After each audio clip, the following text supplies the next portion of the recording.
Galera, é o seguinte, eu tenho acompanhado nas redes sociais um movimento de um torcedor do Cruzeiro que não está sabendo desfrutar dos momentos que o clube está inserido, né? Seja na Copa do Brasil, seja na Libertadores, o torcedor do Cruzeiro agora tudo é motivo de reclamação.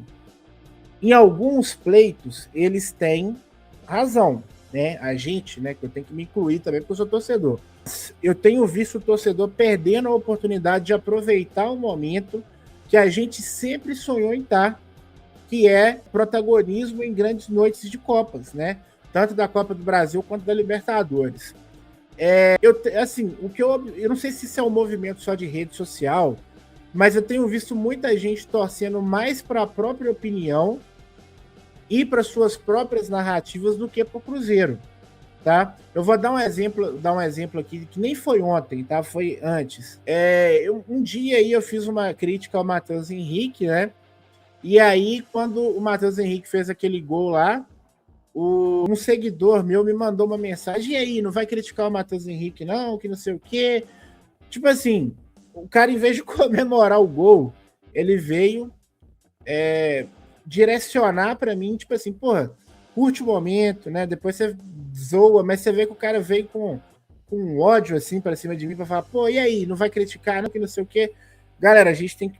O Cruzeiro, né, teve muitos anos aí na Série B, né, sem perspectiva de volta de estar nessas grandes noites. Vamos aproveitar um pouquinho, sabe? Ontem eu fiz um tweet ali no meio do jogo, ali no intervalo, pô, elogiando ali o primeiro tempo, é óbvio que faltava o gol. E aí o cara falou assim: era para estar 3-0. Que não sei o que, a postura do Cruzeiro em grandes jogos é uma vergonha. Gente, vocês sabem que tem 11 jogadores do outro lado também, né? O Cruzeiro não joga sozinho. E principalmente ontem, o Cruzeiro estava enfrentando o elenco mais poderoso da América do Sul. Um time superior ao Cruzeiro. E o Cruzeiro igualou forças, né? E eu não sei se é uma galera mais nova que nunca vivenciou esses jogos de Copa, mas galera, jogo de Copa não fica 3-0 não.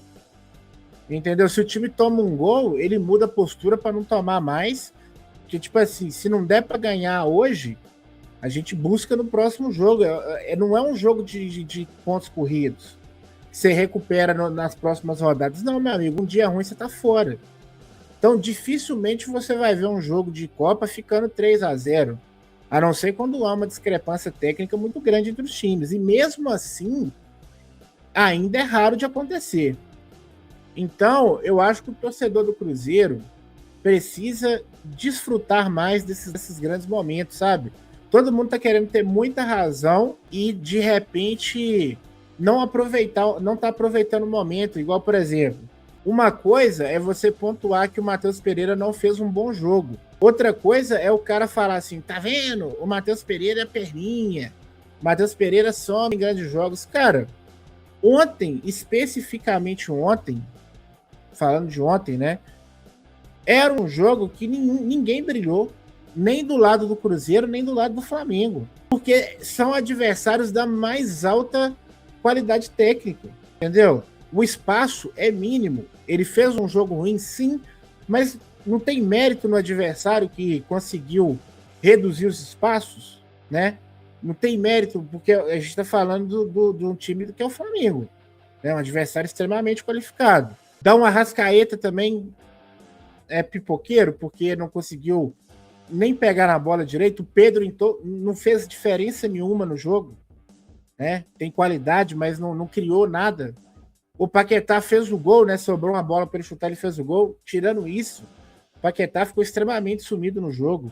O Samuel Lino, que tem sido provavelmente nos últimos 5 jogos o melhor jogador do Flamengo, totalmente anulado pelo Arrojo, né? Do Arroio ali, teve que dobrar a marcação junto com o Ayrton Lucas, que não tem essa característica defensiva tão atenuada, né? Tão destacada. Então, meus amigos, vamos compreender a magnitude de um jogo igual esse, porque assim, na década de 90, e aí eu vou falar de uma época que eu nem vivi, eu sou de 96, né? Eu fui começar a assimilar o que é futebol de 2005, 2006 para frente ali que eu fui entender melhor, né? Então, mas eu lembro que os times que o Cruzeiro tinha não eram times que era sempre assim, o Cruzeiro era um bom time, mas os outros times eram estrelados, times galácticos, né? E o Cruzeiro ia lá e ganhava. Mas não ganhava de 3-0, de 4-0.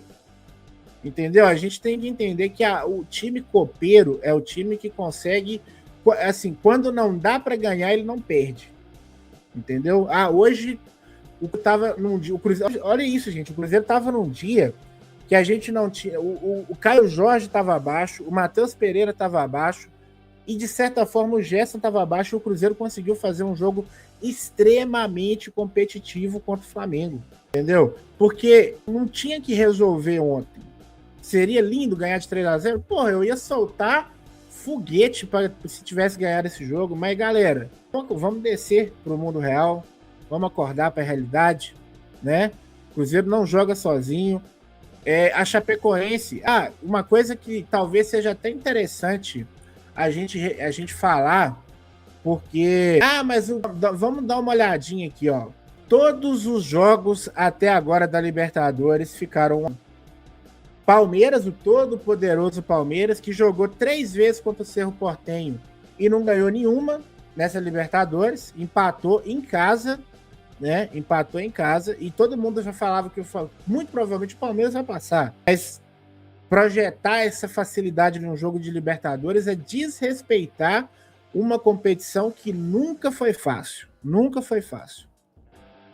O Platense e o Coquimbo Unido, e mais cedo a gente teve Mirassol e LDU, né? E aí teremos aí um Rosário Central e Corinthians daqui a pouco. É um jogo, gente, que todo mundo entra para não perder. Entendeu? Diferente do jogo de Copa de Brasileiro, que todo mundo, que a maioria dos times, principalmente qualificados, entram para ganhar, o jogo de Copa o pessoal entra para não perder, para sobreviver. E o Cruzeiro sobreviveu. Mais uma vez o Cruzeiro sobreviveu, assim como sobreviveu contra a Chapecoense. Mas a Chapecoense é ruim, mas o Vitória tirou o Flamengo da Copa do Brasil, né? Eu prefiro jogar mal e sobreviver do que jogar bem igual o Flamengo jogou e amassando Vitória e ser eliminado, né?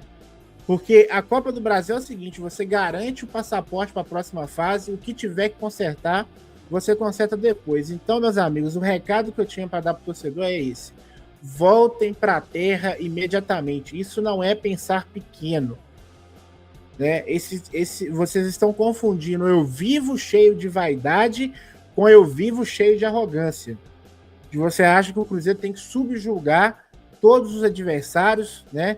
Como se não tivesse homem do outro lado, gente que tem motivações, as suas motivações para ganhar também, né?